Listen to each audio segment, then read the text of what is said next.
Your soul/consciousness is made up of three main things: desire, spirit, and reason. And according to ancient Greek philosophers like Plato and Socrates, for you to live a happy and fulfilled life, all those three need to be in balance. But what are they exactly?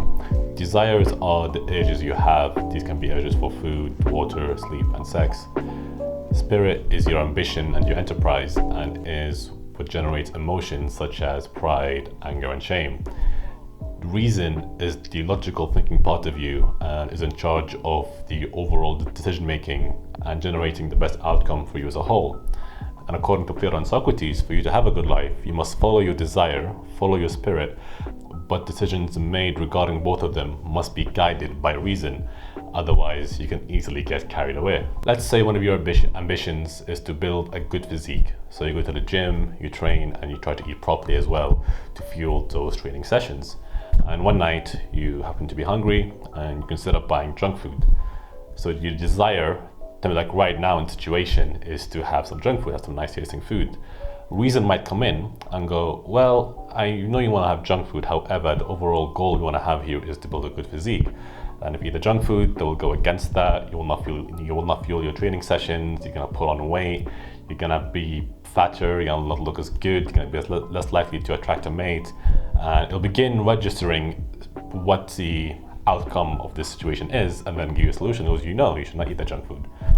But then, let's say option A, you choose to eat it, you eat the junk food, and now your desire is fulfilled, that's in scale. However, your reason is now out of balance because you directly went against it, even though you knew what the logical choice was.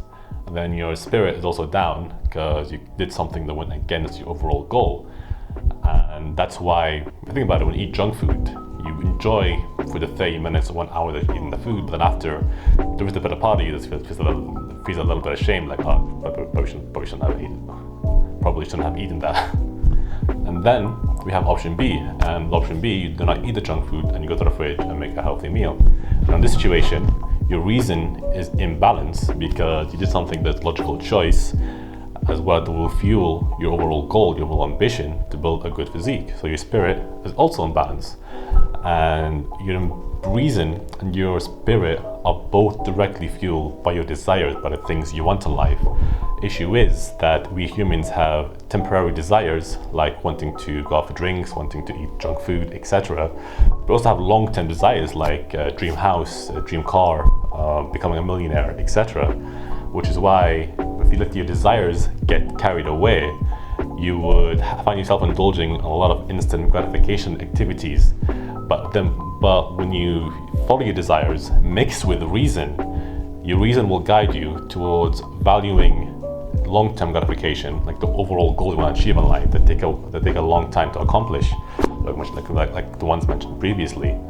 Which is why it's important to have reason guide your desires, guide your spirit.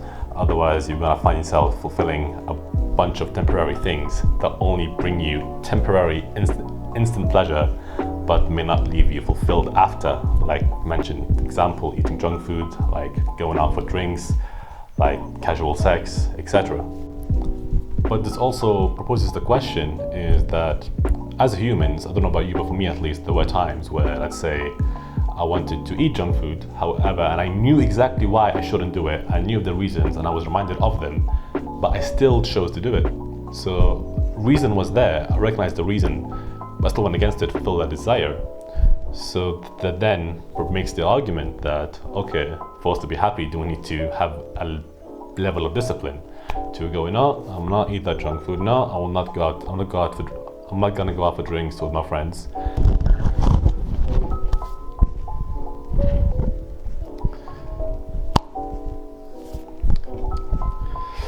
And as I'm reading this book, so everything I mentioned previously is based on a book called The Republic. It's a book by Plato that follows the teachings of Socrates. And as I'm reading it, I'm beginning to ask myself, okay, so for you to be happy and fulfilled, you must be able to resist temporary urges and realize your long-term desires and make sure you do decisions that are guided by reason. And what you might have noticed as well is that this requires a level of discipline, as in discipline to resist temporary urges, discipline to go and do something that makes you feel fulfilled in life, like a side hustle or finding a fulfilling career, etc. So that then makes the question, do you need to be disciplined to be happy? And I believe, yes, that is part of the equation. Not the full thing, but part of the equation. I think for you to be happy and fulfilled in your life, you need to have a level of discipline. Otherwise, you find yourself chasing a lot of things that will only bring you instant and temporary gratification, and ignoring things that will bring you long-term gratification or delayed gratification. Something that will take a while for the results to show, like building a side hustle or trying to find a fulfilling career. It'll take a long time to achieve, but when you do achieve it, you're in a state of, but when you do achieve it, you're able to fulfill your desire, reason, and spirit, and all three are now in balance. So part of it is discipline, yes, I believe so. But I think the other part of it is understanding why you have those urges in the first place. So for example, for me, I used to be a mad spender. Like I would buy a lot of expensive clothes, spend money on nice food all the time, and I just something thought just a habit. But in reality, it wasn't just a habit. The reason why I was spending money a lot when I shouldn't be, like I was making myself broke a lot of the time, is because I was fulfilled with either because I was unfulfilled with my life, or because I was upset by something that happened at work or at school, or something was bothering me or something was on my mind, so I began spending money. And I found this out by doing a practice called journaling. So with journaling, you basically just get a pen and paper. I recommend doing a pen and paper other than your phone, just because when you write much slower than you type, so you're able to think more as you write. So with journaling, get a blank pen, a blank piece of paper and a pen, apologies, and just write down the question of, okay, why do I do X, whatever habits you don't want, whatever things you don't want to do, like eating junk food, smoking weed, drinking alcohol, etc. And just say, is it because a blah blah, what's been bothering me? And try to find out what circumstances do you find yourself doing the bad habit, and begin unwinding yourself. And what you're doing there is you're unpicking your mind, you're unpicking your thoughts, so you're directly making your head clear, making more headspace. Plus you begin to slowly unravel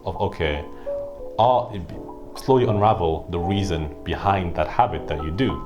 Like I said, for me, the reason why I would spend a lot of money on shopping when I know I really shouldn't be was because it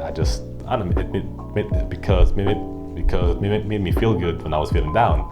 Like when my life was going nowhere, when I didn't know what to do, I would just use that as a way to distract myself, as well as just to get a quick release of dopamine and serotonin.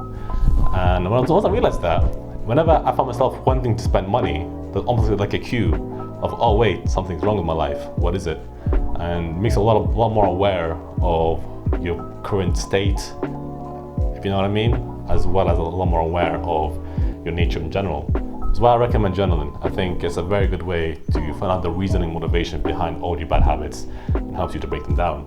And the first part I mentioned earlier about discipline, that being half the equation.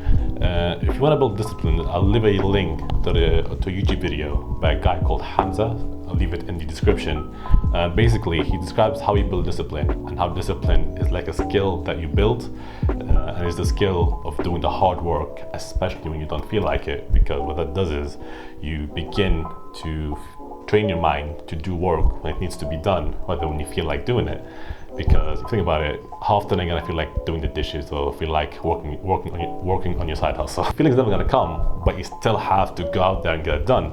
I'll leave a link to his video down below. He explained discipline a lot better than I can do, and that's what I believe, that discipline, as well as journaling, is the main key to having your desire, spirit, and reason in balance. And that's how I believe you can achieve a happy and fulfilled life. Now, a little asterisk I want to mention. So with this book, The Republic, I mentioned, everything I mentioned today is from this book, and I haven't finished it yet. I'm roughly 10% through it. I just read that part, I thought it was amazing, and I'm going to make a video on it. So far, my interpretation of it, I do highly advise you read that book. It's been recommended to me by so long. I'm big into philosophy, but just kind of been walking around it because it's quite a big book. But I do heavily recommend that you read it. And that's the end of the video. If you find it helpful, please leave a like and subscribe. It doesn't cost you a thing, massively helps us out. And if you have any questions or anything you want to discuss further, feel free to put it in the comments down below. That's everything from me. Take care. Enjoy the rest of your day.